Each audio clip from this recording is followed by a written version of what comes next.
प्रारंभ से पहले वह बालक जितनी गति से दौड़ सकता था, दौड़ता जा रहा था।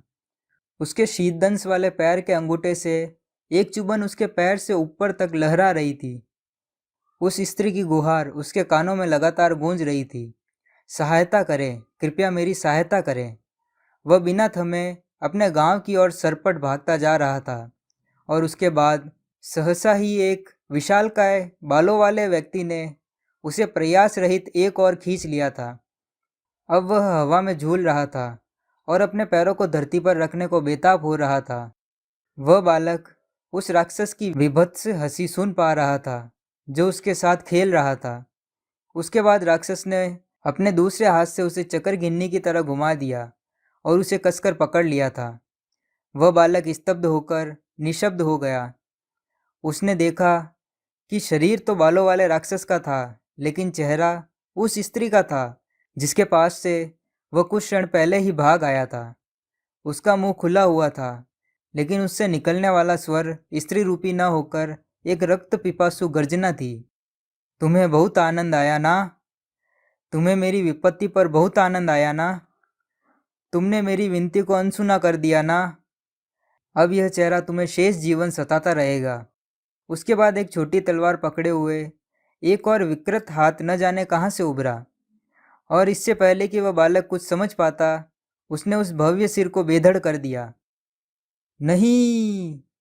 अपने सपने से हड़बड़ाकर उठते हुए वह नन्हा बालक चीख पड़ा। उसने पुआल की शैया पर चारों ओर चौंक कर नजर घुमाई। देर संध्या का समय था। उसकी अंधकारमय झोपड़ी में सूरज की थोड़ी बहुत रोशनी छन छन कर आ रही थी। द्वार पर एक छोटी सी आग दम तोड़ रही थी। अचानक ही किसी के तेजी से अंदर आने पर वह दहक उठी। शिव, क्या हुआ? क्या तुम ठीक हो पुत्र? बालक ने ऊपर की ओर देखा।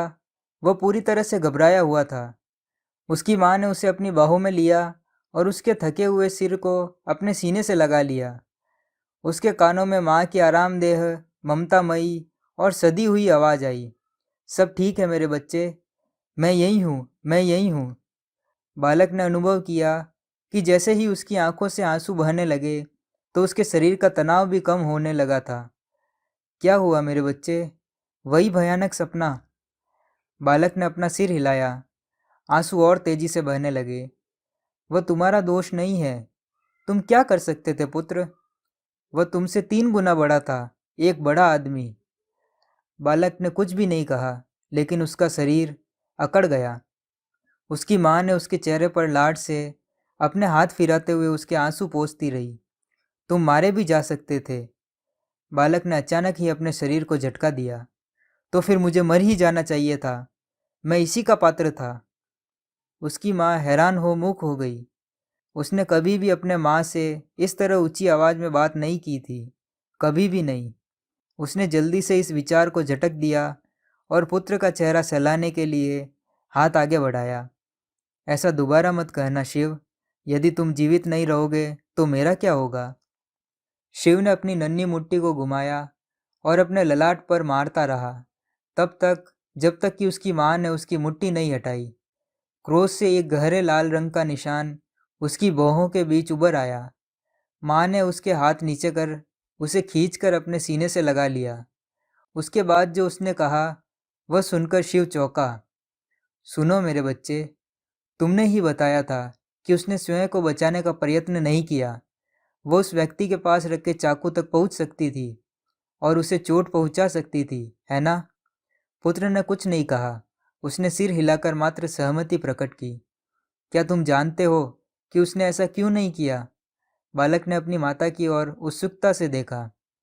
क्योंकि वह व्यवहारिक थी। वह जानती थी कि यदि वह संघर्ष करती तो संभवतः अपने प्राण गंवा बैठती। शिव अपनी माँ की ओर भावशून्य हो एकटक देख रहा था।